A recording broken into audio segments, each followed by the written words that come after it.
বাংলায় ঘোরার জায়গার অভাব নেই। পাহাড় থেকে সমুদ্র, জঙ্গল থেকে ঐতিহাসিক স্থান, কী নেই বাংলায়? সপ্তাহের শেষে অনায়াসে হয়ে যেতে পারে একটা রোমাঞ্চকর ট্যুর। এরকমই কয়েকটি জঙ্গল পর্যটন স্থানের ঠিকানা রইল আমার এই ভিডিওতে। বন্ধু, আমি শুভদীপ, আমার ইউটিউব চ্যানেল এক টুকরো ভালোবাসা। আজকে আপনাদের দেখাতে চলেছি বাংলার সেরা 5 জঙ্গল পর্যটন কেন্দ্র।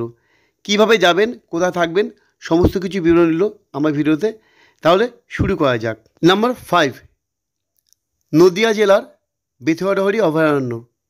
শাল, সেগুন, মেহগনি, অর্জুন, নাগকেশর, পিয়াশাল গাছেরা মিলেমিশে সবুজ করে দেবে আপনার অবসর যাপন।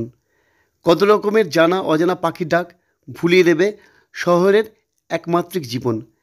চিতল হরিণ এই জঙ্গলের অন্যতম প্রধান আকর্ষণ। এছাড়া রয়েছে বনবিড়াল, খরগোশ, ময়ূর, ঘড়িয়াল, পাইথন, শুয়োর প্রভৃতি বন্যপ্রাণ এই জঙ্গলে আছে। কিভাবে যাবেন? শিয়ালদহ থেকে লালগোলাগামী ট্রেনে করে পৌঁছে যান বেথুয়াডহরি। সময় লাগবে 3.5 ঘন্টা। এসপ্ল্যানেড থেকে বাসে করেও যাওয়া যায় এই বেথুয়াডহরি। আর গাড়ি করে যেতে চাইলে NH 34 হয়ে কৃষ্ণনগর হয়ে পৌঁছে যান বেথুয়াডহরি অভয়ারণ্যে। কোথায় থাকবেন? WSFD এর কটেজ আছে জঙ্গলের মধ্যে। বেদুইন যাত্রীনিবাসও আছে। যাওয়ার আগেই বুক করে নিন এখানকার থাকার জায়গাগুলো। নাম্বার 4, ঝাড়গ্রামের বেলপাহাড়ি জঙ্গল। কিভাবে যাবেন? হাওড়া থেকে খড়গপুরগামী যে কোনো লোকাল বা এক্সপ্রেস ট্রেন ধরে আপনি পৌঁছে যাবেন। সেখান থেকে স্থানীয় অটো বা টোটো ভাড়া করে আপনি কিন্তু পৌঁছে যাবেন এই বেলপাহাড়ি জঙ্গলে। ঝাড়গ্রামের বেলপাহাড়ি রেঞ্জের অফিস সংলগ্ন এলাকায় তাঁবুতে জঙ্গলের মধ্যে রাত্রিযাপন করতে পারবেন। খোলা আকাশের নিচে পাতা রয়েছে 6টি তাঁবু। আপাতত প্রত্যেকটি তাঁবুতে 2 জন করে থাকার ব্যবস্থা করা হয়েছে। প্রত্যেকটি তাঁবু তৈরি করা হয়েছে সেমি লাক্সারি হিসাবে। তাঁবুতে রয়েছে 2টি খাট, 2টি চেয়ার, 2টি টেবিল, পাশে একটি অ্যান্টি চেম্বার রুম, আর সঙ্গে থাকছে বায়ো টয়লেট বা জৈব শৌচাগার ব্যবস্থা। এর জন্য দিন প্রতি একটি তাঁবুর ভাড়া ধার্য করা হয়েছে 1200 টাকা। এক ব্যক্তিকে নিয়োগ করা হয়েছে যিনি বুকিং ও সমস্ত যোগাযোগ রাখবেন পর্যটকদের সঙ্গে। নাম্বার 3, ডুয়ার্স, জলদাপাড়া। পশ্চিমবঙ্গের অরণ্য মানচিত্রে জলদাপাড়ার স্থান বিশেষ উল্লেখযোগ্য। জলদাপাড়া একশৃঙ্গ গন্ডারের জন্য সুপরিচিত।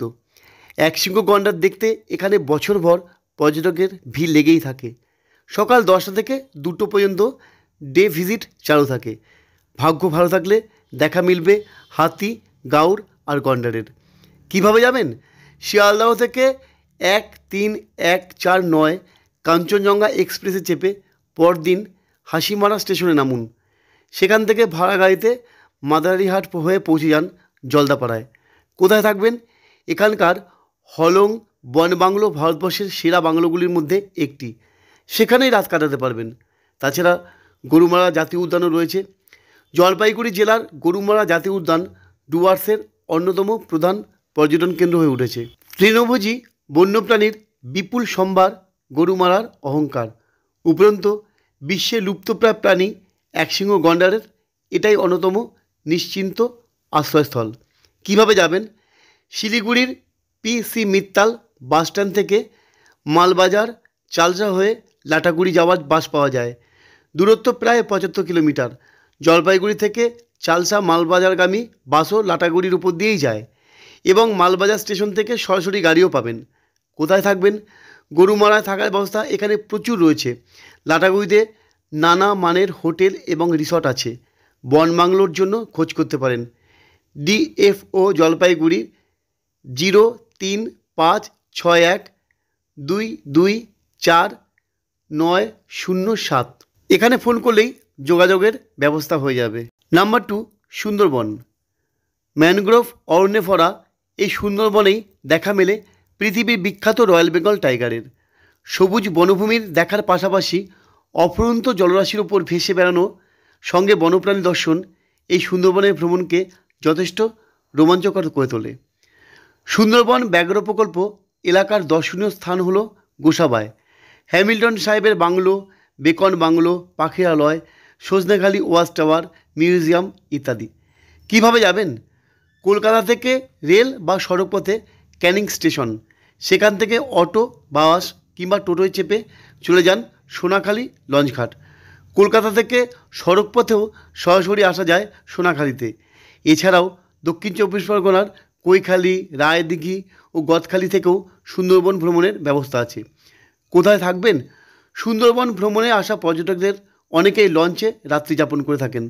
এছাড়াও সুন্দরবনের পাখিরালয়, দয়াপুর এলাকায় প্রচুর বেসরকারি হোটেল লঞ্চ রয়েছে। এছাড়া সজনেখালিতে রয়েছে সরকারি পর্যটন আবাস। অন্যদিকে ঝাড়খালি, কৈখালিতে রয়েছে পর্যটন আবাস। এছাড়া বনি ক্যাম্পে রয়েছে সরকারি কটেজ। তবে এই সমস্ত সরকারি বাংলো বা কটেজে থাকতে হলে আগে থেকে পর্যটন দপ্তরের সঙ্গে যোগাযোগ করতে হবে। 3 দিনে সুন্দরবন ঘুরতে জনপ্রতি প্যাকেজের খরচ আনুমানিক 3 থেকে 4,000 টাকার মধ্যেই। নাম্বার 1, সিঙ্গলীলা জাতীয় উদ্যান। পশ্চিমবঙ্গের দার্জিলিং জেলায় অবস্থিত একটি জাতীয় উদ্যান। প্রায় 170 প্রজাতির পাখি দেখা যায় এখানে। গভীর জঙ্গলে বাঁশবনে রেড পান্ডাদেরও দেখা মেলে। এছাড়া প্যাঙ্গোলিনও দেখতে পাওয়া যায় এই জঙ্গলেই। মাছ ধরার নেশা যাদের আছে চলে যেতে পারেন কাছেই সিঁড়িখোলায়। মনুষ্যকে মাছ ধরুন আর তারপর তা ভেজে খান। কিভাবে যাবেন? এনজিপি থেকে গাড়িতে চলে আসতে পারেন পালমাজুয়া, দূরত্ব প্রায় 65 কিলোমিটার। মানেভঞ্জন থেকে বাতাসি ধোত্রে হয়ে পালমাজুয়া পৌঁছতে হয়। পালমাজুয়ার কাছে রয়েছে সিঙ্গলীলা জাতীয় উদ্যান। কোথায় থাকবেন? এখানে থাকার জন্য রয়েছে সুন্দর হোমস্টে। সিঙ্গলীলা জঙ্গল লজ 0923158177। থাকা খাওয়া সমেত জনপ্রতি 2000 থেকে 2500 টাকা। ডান্স গাইডের জন্য আলাদা চার্জ অবশ্যই লাগবে। তাহলে বন্ধু, কেমন লাগলো আমার এই ভিডিওটা? যদি এই ভিডিওটা আপনাদের ভালো লেগে থাকে তাহলে কিন্তু অবশ্যই আমার চ্যানেলটিকে সাবস্ক্রাইব করবেন আর বন্ধুদের কাছে প্রচুর শেয়ার করবেন। তাহলে আজ এখানে রাখি। আবার কিন্তু দেখা হচ্ছে আমার এরকম কোনো ভালো ভিডিওতে। ততক্ষণ সবাই ভালো থাকুন, সবাই সুস্থ থাকুন। নমস্কার।